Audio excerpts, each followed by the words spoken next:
विश्व के सभी मानवों को वैद्य गुरुदेव मिश्र का नमस्ते।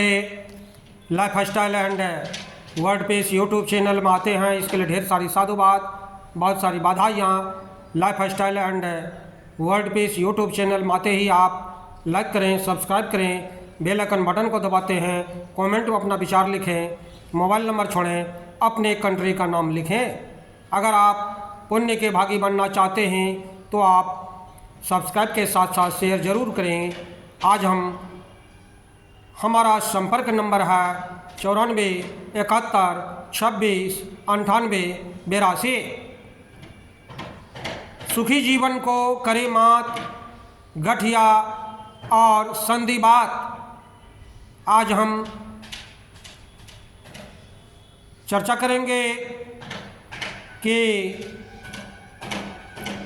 काठिन्य पृष्ठवंशीय संधिवात, एंकाइलोसिंग स्पॉन्डाइलोआर्थराइटिस। यह रोग प्रायः 20 से 35 वर्ष के युवकों तथा कभी कभी बच्चों में भी होता है। गलत अंग विन्यास, रीढ़ की हड्डियों का अपविकास, रीढ़ की विभिन्न कशेरुकाएँ तथा उनसे संबंधित अस्नायुबंध, अस्नायु तथा मांसपेशियां क्षतिग्रस्त होकर सख्त हो जाती है। इसमें सबसे पहले रीढ़ की पुच्छ हड्डी सैंक्रो एलियक संधि संक्रमित होती है। नितंब, मेरुदंड तथा जंघा की संधि भी इस रोग से पीड़ित हो जाती है। इस रोग में कशेरुकाओं के आपस में जुड़ने तथा कशेरुकाओं के मध्यवर्ती स्नायुओं में अस्थि निर्माण होने के कारण मेरुदंड अकड़कर सख्त हो जाता है। नितंब की हड्डियों में भी विकृति आ जाती है। रीढ़ की कोशिकाओं में कैल्शियम जमा हो जाता है, वे अत्यधिक संवेदनशील हो जाती है। समय पर उपचार नहीं होने से रोगी की स्थिति अपंगों जैसी हो जाती है। मेरुदंड के ऊपरी भाग की कशेरुकाएँ कुबड़ी हो जाती है। छाती चपटी तथा श्वास लेने में कठिनाई होने से छाती में दर्द होता है, क्योंकि रीढ़ के उस भाग से निकलने वाले स्नायु पर दबाव पड़ता है। ऑस्टियोआर्थराइटिस, अस्थि संधिशोथ। यह रोग प्रायः 45 वर्ष के बाद होता है। प्रायः प्रौढ़ तथा बूढ़े लोग इस रोग से पीड़ित रहते हैं।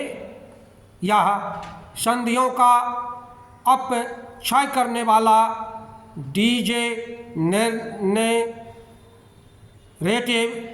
डिजनरेटिव रोग है।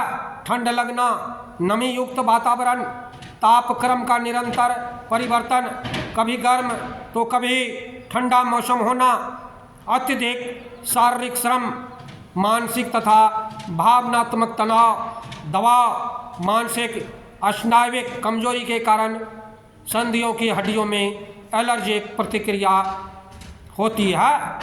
दुर्घटनाग्रस्त संधियों की हड्डियों में अपक्षय क्रिया होने लगती है। हड्डियों संधियों की उपास्थियों या तरुण अस्थियों में अपक्षय के कारण अनेक उपास्थि कोशिकाएं निर्मित हो जाती हैं। अस्थि के छोटे मोटे तथा अस्थि में ओष्ठ जैसा अपविकास हो जाता है। फलतः बाह्य हिस्से पर अस्थि निर्माण हो जाता है। यही कारण है कि संधियों को हिलाने पर घर्षण सुनाई पड़ता है। एक्सरे में अपविकसित ओष्ठ जैसी हड्डियां स्पष्ट दिखती हैं।